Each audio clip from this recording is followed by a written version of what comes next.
This was before reality TV. Yeah. So he became a friend and a little bit of a surrogate father figure, and probably saw me as the underdog, this little ragtag kid from Michigan, and sort of took care of me for a while. Like outfitted me with skis and took me out to fancy dinners and tried to impart some of his weird philosophy and wisdom. For example, well, I lied to him one time about something, and he got very upset. Whatever, kids lie. It's like I was 7-year-old boy. It's just human nature. But he kind of ostracized me for a minute. He's like, yeah, you lied to me. I can't talk to you for a minute. And then I came and I told him the whole truth, and I think he wanted me to know the importance of just being honest, and that there was consequences even for like little lies. Whatever. He had that. I'm an older Italian man. I'm gonna show you what I learned from my dad. And the weird part is I went back to see him in 1983 after we started playing, and I had jet grape colored hair at the time, and I slicked back, and my girlfriend was kind of wild looking, and I went into his restaurant and I was like, Sonny, I'm in a band. And he looked at me, he's like, what kind of music are you playing? Full generation gap, he didn't get it.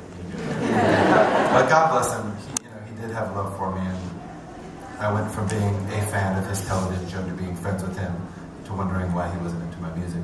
But it's interesting, you then follow that story, and there's plenty more. I'm not giving it all away, but you talk about running into Cher at a party at which you are introduced to John Lennon and Paul McCartney. Mm-hmm. Yeah. In 1975, I believe, and at a point when John Lennon and Paul McCartney were supposed to hate each other, right, and not talk, but they're standing there in a corner yapping away.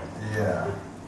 Yeah, well, first of all, that sounds like an alternate universe. It was. Well, Cher, even though they were divorced, also took a liking to me, and we were pals, and she would drive me around in her little turquoise Ferrari, Dino, and it was a big deal for me, but at the same time, when it went away, that wasn't a big deal for me. I didn't go, hey, where's my Sonny and Cher thing? It was 1 month, and the next month was something else. But walking through Beverly Hills with my father and his drunken friends that all looked like motorcycle gang members with long hair and handlebar mustaches and big turquoise rings on their fingers, and they're like, hey, let's crash this Beverly Hills party. And the bouncer was like, no, you're not crashing anything, guys. But Cher happened to be there, who was the host. And she's like, oh, Tony, what are you doing? Come on in, bring your dad and his friends. And my dad looking at me going, really? Are you hooking this up? And then we get in there, and there's the frickin' Beatles inside. And my dad, who I think had, consumed some champagne and possibly even some Quaaludes, was suddenly John Lennon's best friend. And it was a bit embarrassing, for the kid. I'm like, Dad, I get it. He's John Lennon, but don't embarrass yourself, please. He's like, no, get over here. I want you to meet him. It turns out my dad had spent some time with John Lennon, and whether that was to John Lennon's liking or not, I don't really know. But they had a little weird history, and drunken parents will do what they can to embarrass their children. And that's where that story fizzles out.